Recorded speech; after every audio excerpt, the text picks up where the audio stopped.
Look! Mommy, look! Hey! Spiky! I found it! Spiky! Oh, In England,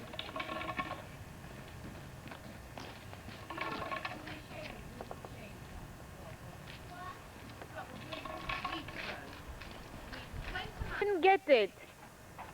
she didn't get it. He didn't get it. Wait to her a bit more. Then I think I'll bet left. Pose button, the red clear. Yeah, fairly. You press the red button. Yes, So it's filming. I think. Okay. They can have babies in there. And what I do is I put in some leaves. I put in some newspaper that I tear up. Here I put some peat moss. That's something you might use for your garden. And I put a third of that. Did you hear what you were told? How many See, if you've got about half of your bodies all made up of water. They, if they don't put water in here, it's really nice and wet for them. They dry out and die. So what I do is I put the bedding in, and I told you I put third newspaper, third leaves. Can you see the leaves coming out? Keep them in there, and that's the tricky bit. As soon as they've eaten all their bedding and all the food I keep putting in there. It's really good rabbit habitat. So just follow along with me, and we'll start the tour.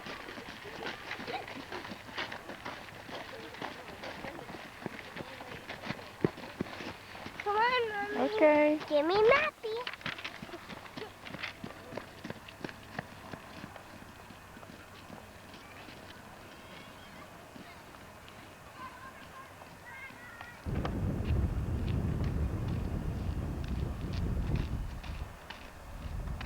This trail is often one of the best ones to come along to watch the cocktail rabbit. And the rabbit is, anybody any ideas? What does a rabbit remind you of? Fox? Something a bit closer. Back in the old days, the rabbits were actually considered part of this family of animals. Do you know what I'm talking about? It kind of looks a little bit like another group of animals. Yeah, very good. So a lot of people used to think that rabbits were rodents, and that's a rodent skull. It's probably a muskrat. Is it a girl or a boy? Can't tell. But it's a rodent. You can tell it's got the two big front teeth like us. They're called incisors. And then nothing through here, and then the molars back here. That's typical of rodents. Well, the rabbit, the teeth are missing, but it would have two big incisors out here too. Some of the molars are still there. But they look pretty well the same. A bit thicker, two incisors there, top incisors. Well, if you looked at this skull, you can see that there's holes here. And you can see 1, 2, that's where these big incisors would be. But then if you look right behind it, all right, there's two smaller holes. Two that are very, very uncommon in Ontario. The Arctic hare, the biggest member of the North American family. It's huge. Big, fat rabbit or hare that lives up in the high Arctic. And it's got some really, have virtually no sounds that they make. The rabbit, they're very, very silent.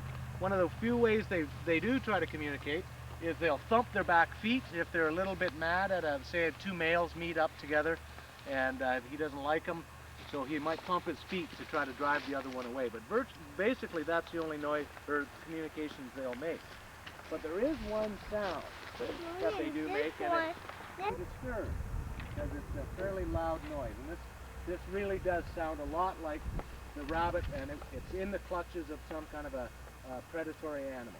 So this is what it might sound like. You ready? It's loud.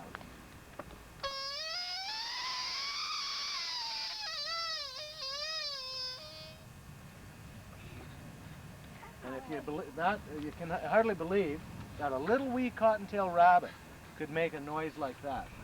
And you know why it's more of a defense thing than anything?